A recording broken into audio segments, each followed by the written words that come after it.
네, 이제 저와 함께 기업별 이슈들 체크해 보시죠. 먼저 M7 기업들 상황부터 점검하겠습니다. 전반적으로 혼조세를 나타내는 가운데 테슬라는 반등에 성공해주고 있습니다. 309달러 선 위로 안착했다라는 점 체크하겠고요. 어제 브리핑 통해서 엔비디아를 전해드릴 때 엔비디아가 시총 4조 달러 위로 올라갔다라는 이야기를 하려면 164달러 선이라는 주가가 중요하다라고 이야기를 드렸습니다. 오늘 164달러 선 위로 올라가면서 시총 4조 달러 돌파한 모습 이어가지고 있습니다. 전반적으로 세 개의 종목은 하락폭을 보이는 가운데 메타 같은 경우에는 스마트 글래스 관련해서 좋은 리포트가 나오면서 목표 주가가 상향됐음에도 불구하고 하락세를 보였다는 점 체크하겠습니다. 그럼 다음 장 통해서 더 자세한 브리핑 만나보시죠.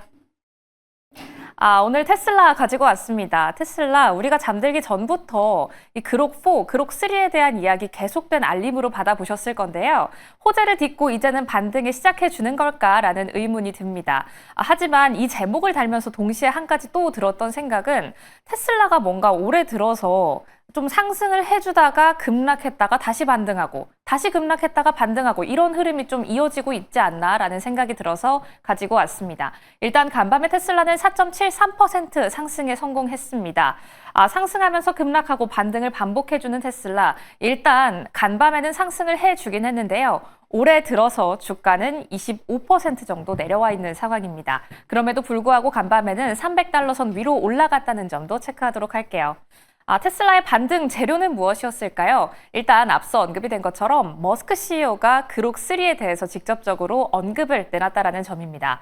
그록3, 그록4 다음 주부터 테슬라에 탑재할 것이다라는 X의 게시글을 공개적으로 올리기도 했는데요.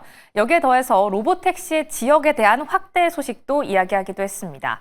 일단 그록4에 대한 이야기부터 한번 하고 넘어갈까요? 그록4에 대해서 이야기하면서 테슬라 차량에 탑재하겠다. 그러면서도 구글의 제미나이보다 우리의 정답률이 훨씬 높다라고 이야기하고 있습니다. 그록4 같은 경우에는 25%를 넘는 반면 제미나이는 21%에 그친다라고 이야기하면서 수학 문제를 일부러 꼬아서 내지 않는 한 거의 대부분의 문제의 정답률이 굉장히 높다라고 이야기하고 있고요. 이제 다음으로 넘어가서 로보택시입니다. 이제부터는 이번 주말부터 오스틴뿐만 아니라 더 넓은 지역으로 확대가 이루어질 것이다라고 이야기하고 있는데요. 이번 주말 오스틴 외에도 더 넓은 서비스 지역으로 확대하겠다라는 이야기도 공공연하게 남기는 모습이었습니다. 하지만 테슬라의 주가에 하방 압력을 가해주고 있는 건 이런 실적적인 모멘텀보다는 인도량이나 그리고 일론 머스크 CEO의 정치적 행보죠. 앞으로의 방향성도 좀 틀어가줄 수 있을지는 이슈 꾸준히 팔로우업 해보셔야겠습니다.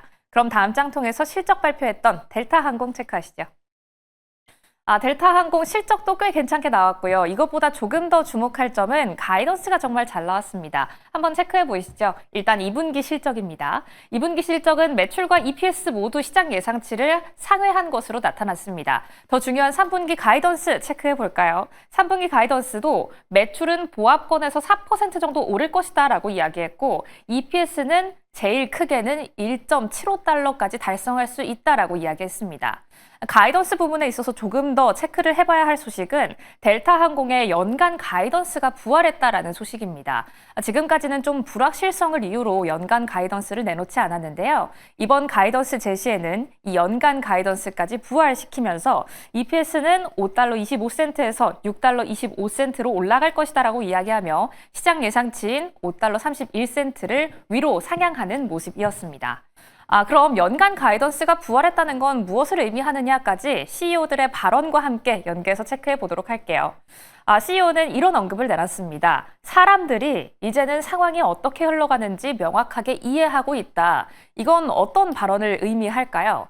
이전에는 관세에 대한 불확실성 때문에 연간 가이던스까지 내놓지 않았다면 이제는 사람들이 좀 어떤 방식으로 움직일지를 예측이 가능하다라는 이야기를 내놓은 겁니다. 그러면서도 지금까지의 사업 중에서 어떤 부분을 가장 키워가고 있느냐를 보면 1등 공시는 프리미엄 서비스입니다. 프리미엄 서비스가 무엇일까요? 우리가 알고 있는 1등석과 같은 정말 프리미엄 서비스입니다. 이번에 프리미엄 부분의 매출이 5%가량 상승했다라고 하네요. 이런 이야기가 들려오면서 미국의 여행과 항공주는 일제히 상승했습니다. 익스피디아부터 부킹홀딩스, MGM까지 소폭 오른 가운데 오늘 유나이티드 항공도 14%가량의 상승세 가져갑니다. 하지만 월가에서는 이렇게 잘 나온 3분기 가이던스 일단 그럼에도 불구하고 관세 이야기가 다시 한번 나오고 있기 때문에 경계감은 가지고 가야 한다라고 이야기하고 있으니까요. 앞으로 항공주의 실적까지 추가적으로 전해드리도록 할게요. 지금까지 특징주 만나봤습니다.